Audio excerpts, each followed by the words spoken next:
వామ్మో గన్ని ప్రశ్నలకు జవాబులు చెప్పాలనా? మా ఆస్తుల వివరాలు ఎందుకు ఇవ్వాలి?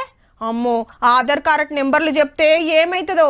మా పిల్లగాడు పట్నంలో జాబ్ చేస్తుండంటే మాకు పథకాలు రాకుండా ఆపుతారా?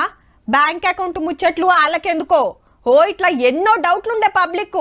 కానీ ఇంటికి వచ్చిన వాళ్ళు అన్ని ఓపికగా అడిగినరు, పబ్లిక్ చెప్పిండ్రు. ఈ నెలాఖరు వరకు ఓడిపిస్తామంటే అనుకున్న టైం కంటే ముందే కంప్లీట్ కాబోతుంది. మరి సమగ్ర కుటుంబ సర్వే దగ్గర పడ్డట్టే. 1,07,00,000 కుటుంబాల వివరాలు అందితే ఇంకో 9 లక్షలు అయితే కథం.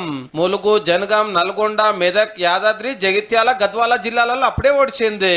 ఒకవేళ మీ హౌస్ నమోదు కాకపోయినా కానీ ఇంకెవరైనా మిస్ అయినా కానీ దయచేసి నమోదు చేసుకోండి. సో నియరెస్ట్ పంచాయత్ సెక్రటరీ అయినా సంప్రదించండి, నేను మున్సిపాలిటీ వార్డ్ ఆఫీసర్ అయినా సంప్రదిస్తాం. కామారెడ్డి, మంచిర్యాల, ఆసిఫాబాద్, నిజామాబాద్, సిరిసిల్ల జిల్లాలలో ఇవాళ రేపట్లో అయిపోతట్టు ఉంది. కానీ హైదరాబాద్, మేడ్చల్, రంగారెడ్డి, సంగారెడ్డిలా నిమ్మలంగా నడుస్తుంది. చాలా మంది జాబులకు పోవడు, అపార్ట్మెంట్లకు రానియకపోవడం తోటి ఆలస్యమైతుందట సర్వే. మొత్తంగా చూస్తే 190 ఇండ్లు తిరిగినట్టే. 3-4 రోజులలో ఓడిపించి మొత్తం వివరాలు కంప్యూటర్లకు ఎక్కిస్తారు. 76 క్వశ్చన్లు ఉండే వరకు చాలా మంది మొత్తం వివరాలు చెప్తలేరు.